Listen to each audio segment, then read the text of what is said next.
بسم اللہ الرحمن الرحیم۔ امام بخاری رحمہ اللہ نے صحیح بخاری میں بھی یہ روایت نقل کی ہے اور دیگر محدثین نے بھی اپنی کتابوں میں نقل کی ہے۔ حضرت سہل بن سعد الساعدی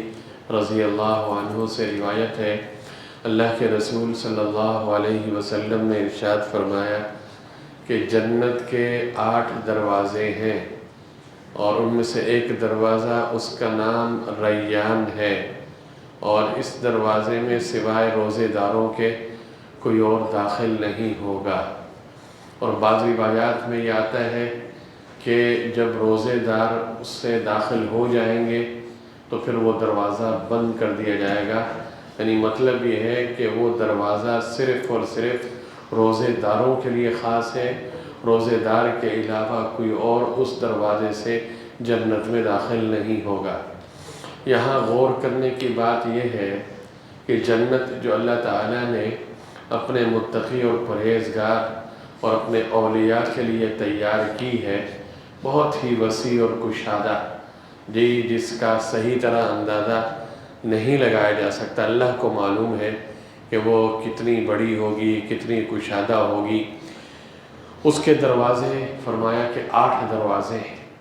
اور ایک ایک دروازہ بہت بڑا دروازہ ہوگا، بہت بڑا۔ تو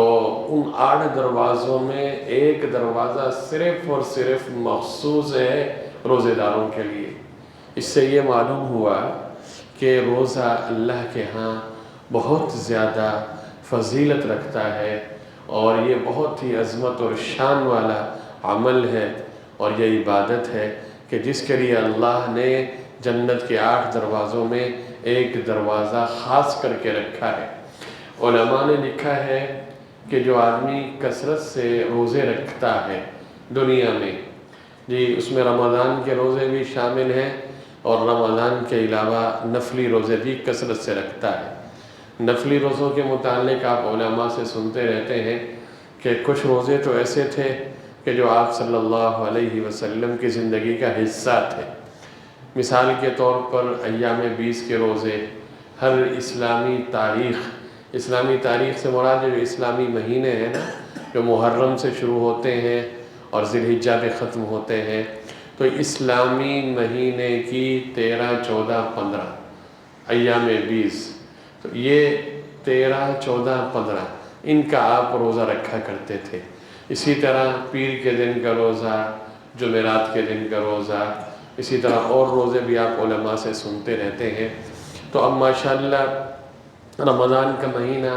1-2 دن کے بعد ویسے شروع ہو جائے گا، اور ایک ماحول بن جاتا ہے، تقریباً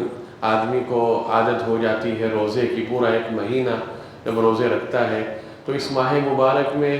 اگر یہ ارادہ کر لے کہ اے میرے مولا، رمضان کا مہینہ تو روزے رکھنے ہی ہیں ہر حال میں، اس لیے کہ رمضان کے روزے فرض ہیں، اور جب ایک بندہ روزے کا ثواب اس کے ذہن میں ہوگا، انشاءاللہ وقتاً فوقتاً آپ کے سامنے روزے کے ثواب کے متعلق حدیثیں بھی ذکر ہو جائیں گی، تو روزے کے ثواب اپنے سامنے رکھتے ہوئے روزہ رکھے گا اللہ کی رضا کی خاطر، اور پورا ایک مہینہ ریاضت کرے گا، مجاہدہ کرے گا، تو ساتھ ساتھ اللہ سے یہ بھی مانگتا رہے کہ اے میرے مولا جب رمضان گزر جائے تو رمضان کے بعد بھی مجھے روزہ رکھنے کی توفیق عطا فرما۔ مثلاً شوال کے 6 روزے ہیں،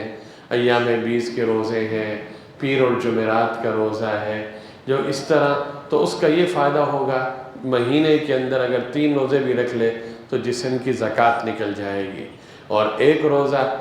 ہم سب پڑھتے رہتے ہیں کہ ایک نیکی کم از کم 10 نیکی، اس پر اللہ تعالیٰ 10 نیکیوں کا اجر اور ثواب دیتے ہیں۔ تو ایک روزے کا مطلب یہ ہوا کہ 10 روزوں کا ثواب مل گیا۔ تو جس اللہ کے بندے نے ایک مہینے میں 3 روزے رکھے تو گویا کہ پورا مہینہ اس کا روزوں کے ساتھ گزرا، 30 دن، اور پھر انشاءاللہ وہ کیا کہتے ہیں جب دنیا سے جائے گا تو روزے داروں میں اس کا شمار ہوگا۔ اور یہ جو دروازہ ہے خاص، ریان کا معنی سیراب کرنے والا ہے، تو بعض علماء فرماتے ہیں چونکہ اس کے ارد گرد نہریں ہوں گی، فلاں چیزیں، تو خوب ان کو سیراب کیا جائے گا۔ تو دعا فرمائے اللہ رب العالمین ہمیں اس دروازے سے داخل ہونے کا کی توفیق نصیب فرمائے، اس کے لیے تیاری کرنے کی توفیق نصیب فرمائے، اور روزے کی جو روح ہے اس کے مطابق روزہ رکھنے کی توفیق نصیب فرمائے۔ سبحانک اللہ۔